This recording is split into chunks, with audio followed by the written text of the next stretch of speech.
welcome to Mealtime Magic with me, Dawn the Kitchen Witch from Cucina Aurora Kitchen Witchery. Today we are going to be making a fabulous pumpkin risotto. This is a little bit more labor intensive than we usually make on this show, but it's a really fantastic recipe. It's perfect for this season, and if I'm ever lucky enough to get on the Ellen show, hey Ellen, I'm talking to you, this is the recipe I want to make her. So let's practice, because one day I'm going to be on Ellen and I'm going to make this recipe and I've got to make sure that it comes out good. So let's take all of our ingredients and go over the stove and make some mealtime magic. So we're going to start with our peppercorn and sage infused olive oil. Now you know this is not something that we use on a regular basis because it's really seasonal. The sage gives it a nice earthy flavor that lends itself wonderful to things like squash or lentils or sausage. So today, since we're making pumpkin risotto, we're gonna start with this oil in the pan. You're getting pretty used to this routine now, right? A little olive oil in the pan, about 2 tablespoons. And then we add our onions and our garlic. And we saute those guys up until they're soft. Now that's really important with this particular recipe because we're going to be making risotto and we want to make sure that we don't have big chunks of crunchy onions and garlic in here because that'd be gross. I mean, it'll probably taste okay, but texture be terrible. So we have our onions and our garlic sauteing up really nice. You can hear the sizzle. They smell fantastic in that peppercorn and sage olive oil. Now, generally, I don't make a lot of risotto from scratch like this anymore because we have our new wonderful line of simmer and serve risotto mixes. So, of course, if this is something that's a little daunting to you, stick with those. They're fantastic and they cook in 20 minutes. This is going to take us a little bit more time. So, you see here, we've got our onions and our garlic going in our oil, and we're going to take our dry rice and put it all in. That's about 1.5 cups arborio rice. Only use arborio rice for this. Don't be like, oh, I'm going to substitute sushi rice, or I'm going to substitute brown rice. No, it has to be arborio rice. And the reason for that is because it has this really fantastic capacity to take on liquid. And that's what gives risotto its creaminess. You want to coat it just like that in the pan. And the thing about this particular dish is that you've got to keep it moving. Otherwise, it could burn on the bottom. I've got my veggie broth here. That's 4 cups of vegetable broth. You can use chicken if you prefer.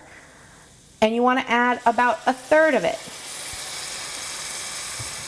You've got to make sure that you add just a little bit at a time so that the risotto has the time to absorb all of the liquid in between.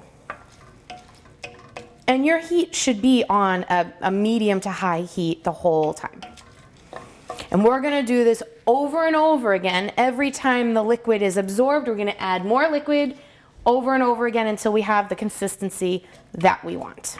So you can see all of our liquid has been absorbed and we've got a nice little simmer going. You don't want to stop stirring for too long because it will, burn on the bottom. We don't want that. So at this point, we want to add our 1 cup of pumpkin puree. Now this is actually from a pumpkin that I roasted myself, but a canned pumpkin is fine too. But of course, fresh is always better. And it's delicious. So you want to mix that right into your beautiful risotto. Remember, when you're making this, it doesn't generally taste too pumpkin-y. You just have that nice sort of earthy squash flavor. Now we're going to add a little bit of fresh sage. Tear it up. And it smells so good. And sage, you may or may not know, is generally used for like wisdom and knowledge, or at least that's what the folklore tells us. And a little fresh cracked black pepper. And a little salt to taste. Depending on the broth that you use, that could change whether or not you want to put more salt or less salt in. We're gonna stir that all up. Oh, it smells so good. And we're gonna bring this right over to the island so we can plate it and of course, add the finishing touches. So we have a beautiful pumpkin risotto. Yeah, it does take a little bit of time, but oh, it is so worth it. It's hearty, it's warm, it's very filling, and if you noticed, completely vegan friendly. I am gonna put some cheese on this when I'm done putting it in this fabulous bowl. This is a good side dish for pork tenderloin, or having it like this. You can serve it in a big bowl if you're having people over. You know how I feel about Parmesan cheese. You can even fold some of that into the whole pot if you like. And a little fresh cracked black pepper. Garnish that with a couple of extra sage leaves. So there you have it, a beautiful pumpkin risotto, perfect for the season. Thanks for joining me, Dawn the Kitchen Witch from Cucina Aurora Kitchen Witchery. Enjoy.